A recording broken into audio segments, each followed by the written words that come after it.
UFC 280 is Saturday, October the 22nd. It's in the Etihad Arena in the UAE. I'm super looking forward to it. I think it's going to be one of the best fight cards of all time, if it lives up to the hype. And I'm going to be breaking on the whole card. So we're just going to dive in there with the first fight, which is Amanda Lemos versus Marina Rodriguez. Amanda Lemos, I think she's going to get it done. Maybe round 2 knockout, round 3 knockout. She's got power in her hands. She's the tougher person. I don't think Marina's going to be ready for it. And yeah, I'm looking forward to it. Even though it's low on the card, I still think it's going to be a decent fight. And I think it's going to get everyone excited for later on, because let's be honest, we're all looking forward to the big part of the card. So yeah, I think she's going to get it done maybe round 2 knockout, round 3 knockout. Yeah, that's purely based off her power. Don't really know much about Marina Rodriguez, but yeah. So we're just going to move on to the next fight on the card. Nikita Krylov is Ukrainian versus Volkan Ozdemir.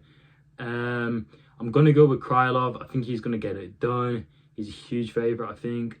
And Ozdemir, he struggled against Paul Craig, who had one of the worst game plans in UFC history. So I can't imagine him being someone actually good.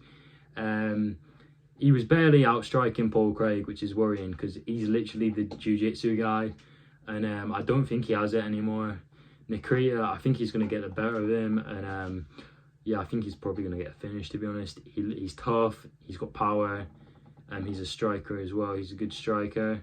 And Ozdemir is going to be in trouble in this fight. So yeah, I think he's getting fed to Krylov here a bit, just to bounce some of the UFC rankings, and you can expect to finish in that fight. We'll call it a round 3 knockout, but yeah, it will be a brutal knockout.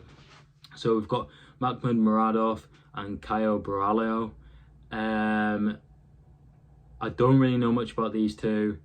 I don't know how they're higher up the card than Volkan and Nikita, but Muradov, I think he's a wrestler and he's from Tajikistan, so they are known to be good wrestlers. So Caio Borralho, I think he might be in a bit of trouble there. So yeah, you better get practicing that takedown defense, otherwise he's going to be in deep waters.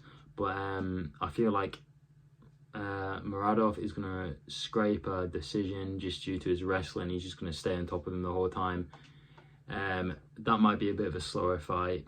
Probably going to be the worst fight on the card, to be honest. But it could be fun.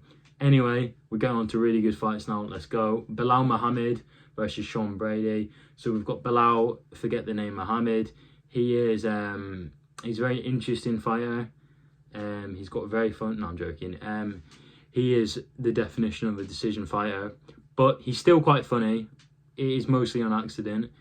And he's memed by the MMA community, which is always good. He's fighting Sean Brady. He's an up-and-coming prospect. He's got huge momentum going into this fight. He's a slight favourite.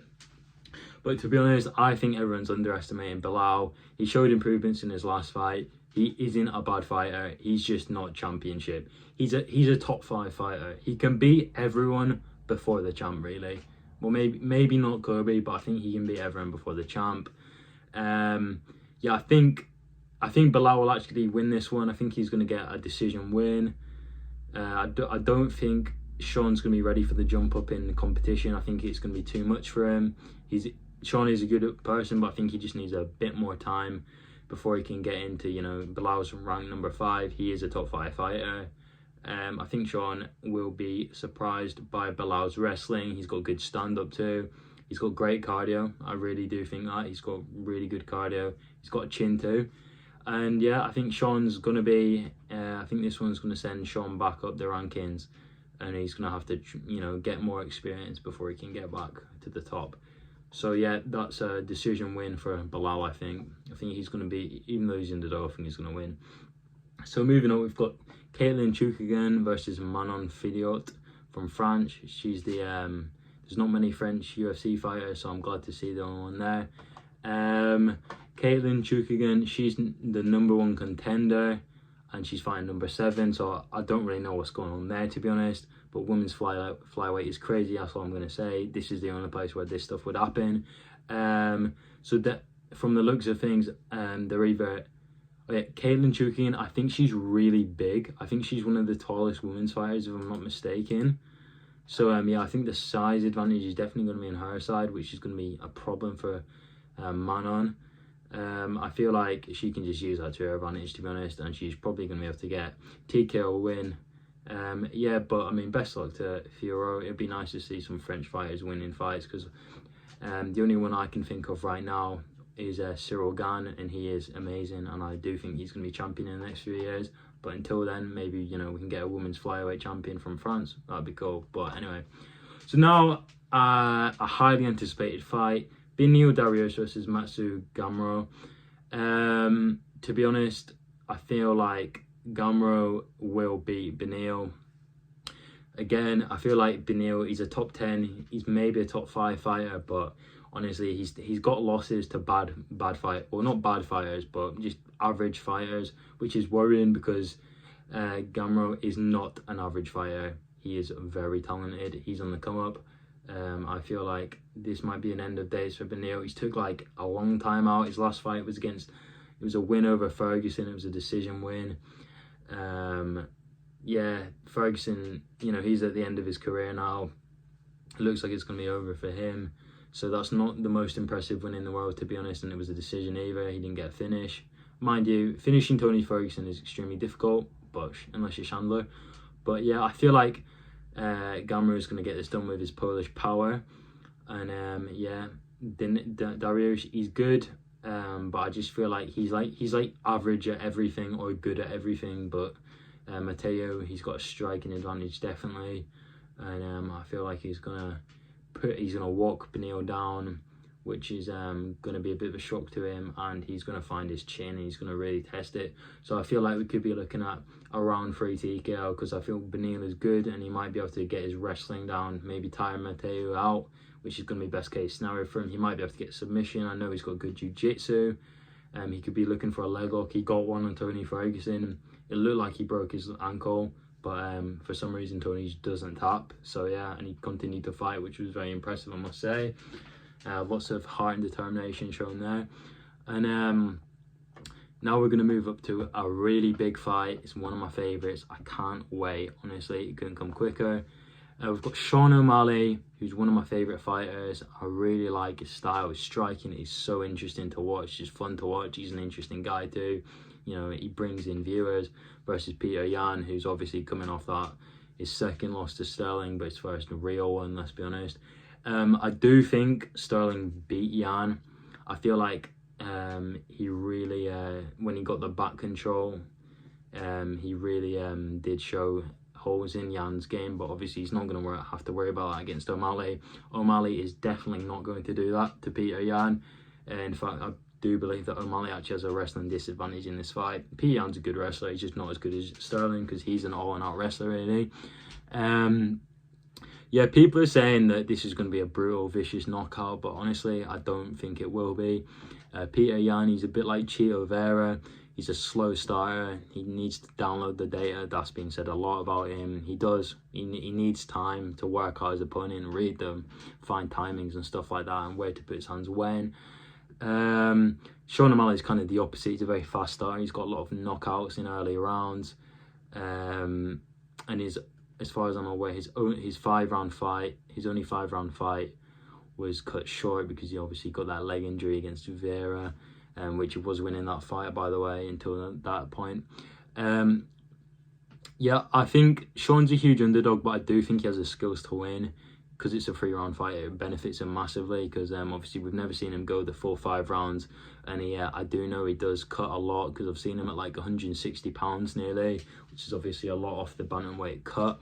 So I do feel like he drains himself a lot. He is actually a bit of a weight bully, I think, but yeah, he is actually the bigger guy, really. I know he doesn't look that big, but he's quite tall.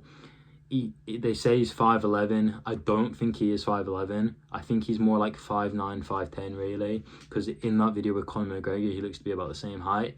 But yeah, his striking's dynamic. He's probably one of the best strikers Peter Yan's faced. He is somewhat similar to Sandhagen, which might be beneficial to Yan, having faced him in the past. He might be used to, you know, a lanky bantamweight, a skinny bantamweight. I don't think he gets the finish on Yan. Yan's got an insane chin. He's very tough.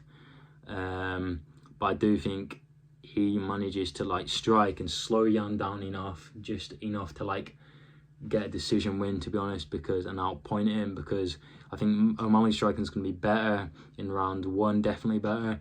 And in round 2, I feel like he's also going to win that round, maybe a 10-9. But I feel like Jan will win round 3. Jan, he's going to have downloaded that data. He's probably going to have more gas left in the tank because he doesn't really do much in the early rounds. And I feel like he's going to go out and put pressure on Mali, and he's going to get a little bit shook there. You know, he's going to go for the body. He just does that high guard, his signature high guard, puts his hands up and just walks them down. And mind you, having said that, O'Malley is very good fighting while walking backwards, which is a weakness of many fighters. So I do feel like that suits him well, because Peter Yan loves to walk his opponents down. So it's going to play right into him. He's got a lot of spin kicks to try and damage his opponents while he's walking back, which would be quite good against Yan. He does have a high guard. It doesn't really block the side of his head, so he might have to worry about that. Watch out for that. And yeah, I feel like O'Malley will scrape a decision here. I know it's very controversial. A lot of people think he's going to get a walkthrough. I really don't. But yeah, anyway, moving on to the supposedly bigger bantamweight title fight. I wouldn't really say, I think the people's main event is definitely O'Malley Yan, but you know, it's the title fight, so it's at the top of the card. We've got TJ the Juicer Dillashaw versus Aljamain Sterling. And yeah, I really do think Aljamain's probably going to get a finish, to be honest. TJ, obviously, his last fight was against Sandhagen, and he scraped the decision. People scored it to Sandhagen, and which is understandable. I mean, you could have said it's a draw or that either one had won. It just depends on how you score the individual rounds. But yeah, I think TJ, he's past his prime. His prime was, you know, back in the day, like what, 4 or 5 years ago, before he got done for the steroids and the EPO. But yeah, I don't think he's going to win this fight at all. I think he has a slight striking advantage. He's more dynamic. He mixes things up well. But again, he's actually quite a good wrestler. But his age, he's going to be worse at wrestling now. If I'm going to be honest, I think he's going to be worse. His cardio is going to be worse. He hasn't got the best chin in the world either. Let's be honest. So yeah, I think Aljamain, he's definitely less threatening than Peter Yan was. I think Aljamain is probably going to have an easier fight here, and I think he will get a finish. I think Aljamain might get a rear naked choke. He's got a few of them in the past, and he was trying to get one on Yan, but Yan is quite good at defending them, so he couldn't get that. But I do feel like TJ is going to be in the position of that, and Sterling is going to get the choke. I'm going to say round 4, because Sterling has good cardio, I'm going to be honest. I was really impressed with him. He was standing up. He didn't use his stool in his last fight. And he had a really good mindset. He was saying he's the best and it's easy work. And I was a bit worried for him going into round 2, but he impressed me. He shot about 30 takedowns and he got 1, but it doesn't really matter because he got 1 and he used it well, kept him on the ground, really dominant position. I think some judges scored it 10-8, which I can understand. It was a really dominant round for him. And yeah, I think he is gonna win. He's a much more I think he's a more dominant wrestler. Not to say TJ's a bad one, but yeah, he's gonna impose his will. And I do think he gets a rear naked choke in round 4, maybe round 5. But I'm gonna lean on round 4. I feel like Dillashaw, he's older, he's gonna be tired, got a bit of ring rust. You know, he's not gonna be so used to this compared to Sterling, who's fought quite recently. It was about 5 months ago. It was in the Chimaev card, and yeah, I think he's going to win that. And it's probably going to be his easiest championship fight yet. Peter Yan was tough, let's be honest. Very tough fighter to beat. And yeah, I think he's going to get the finish for the first time as champ, which will be nice to see. I actually do like Sterling. He is very cringy, but he's quite an interesting fighter.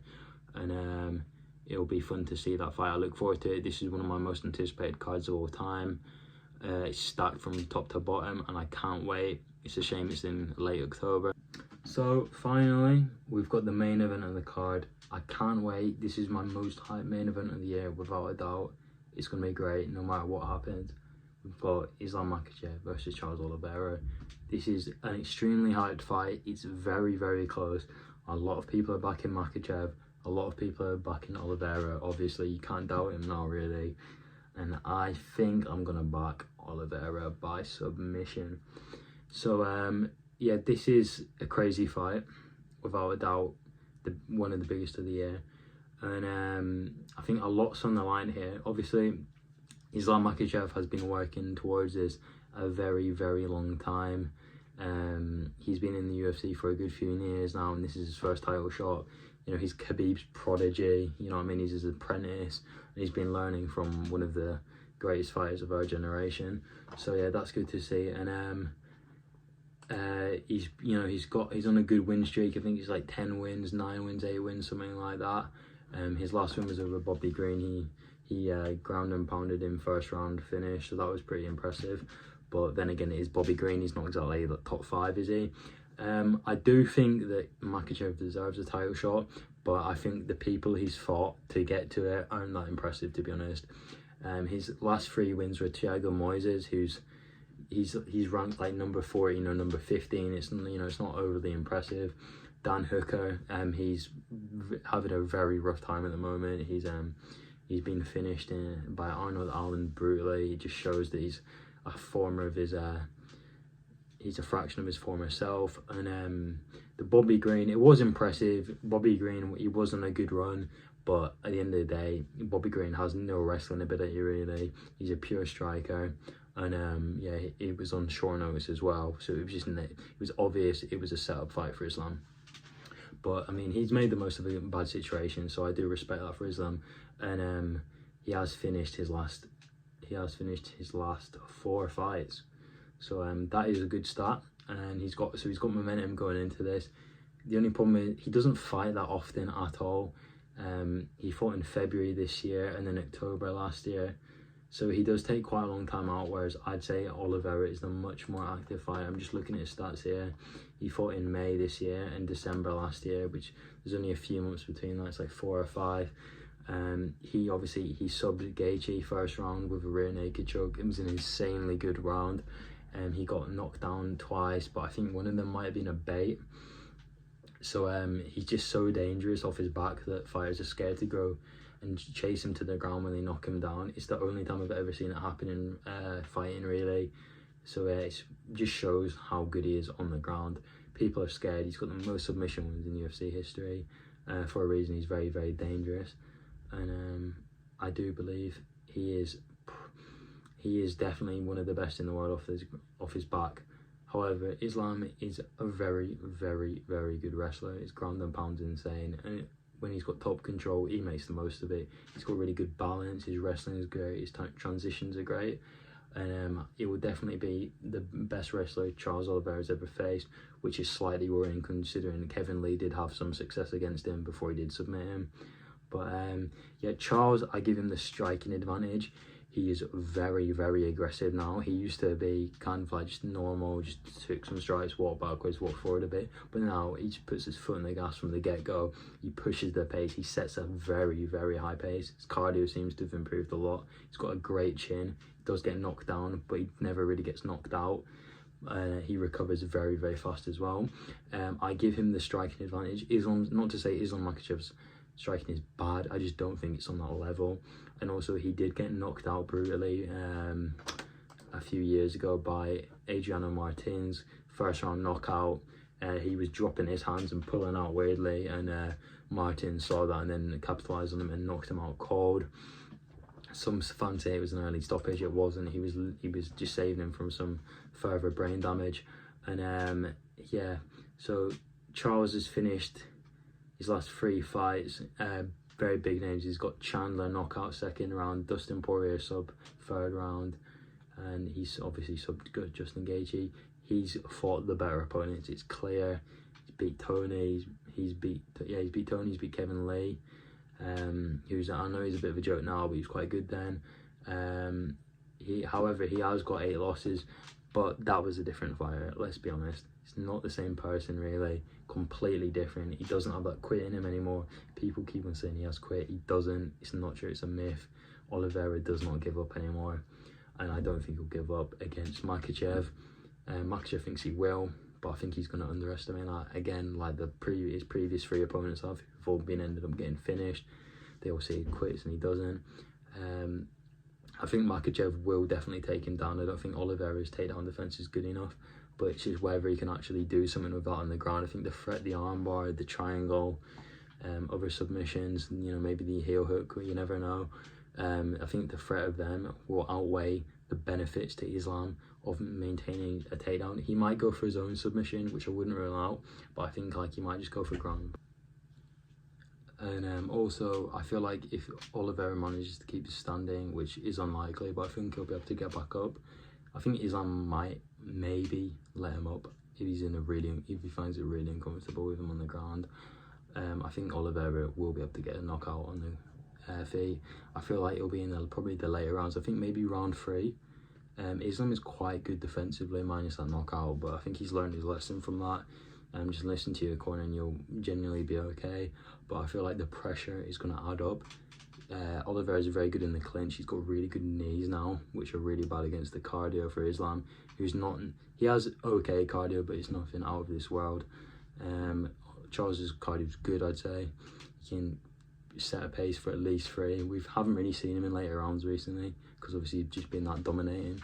But yeah, I feel like the pressure is going to be too much for Islam. He's not ready. It's a huge jump up in skill. You're going from Bobby Green to one of probably the most informed fighter in the world. So it'll be really interesting to see how they go. Islam, he better train hard. He better practice striking a lot because he's going to be tested very, very hard. And I'm rooting for Charles. I love him. It's a great come-up story, you know, being like kind of like a journeyman of the division to now becoming, you know, he is one of the greats. Maybe not of all time yet, but, you know, if he keeps on defending his title, he could be up there. And obviously it's not really going to happen, but if Khabib won't come back, but it would be interesting if he did, to get like a dream matchup against Oliveira. I think that'd be really interesting. The fans would love that one, I'm sure. But yeah, I think I predict a round 3 TKO. I think Oliveira will finish it in the 3rd. I think it's too much for Islam. He's not ready for the jump up in division. It's a huge shock. Islam, he actually did get taken down by Thiago Moises for like a few seconds, which should worry him, because if Charles gets on top, he's got very dangerous submissions from the top as well. You saw what he did to Gaethje when he got that top position. He was like trapping his arm, trying to get the triangle at the same time, and then obviously he led to the scramble where he got the choke, so that was really good. Obviously put huge pressure on Gaethje. He kind of made the wrong decision there with that scramble like that, but yeah, I feel like he gets it done. So yeah, I just want to say thank you for watching. Leave your opinions in the comments below. It'll be interesting to see what you lot think, and like and subscribe, and I'll see you guys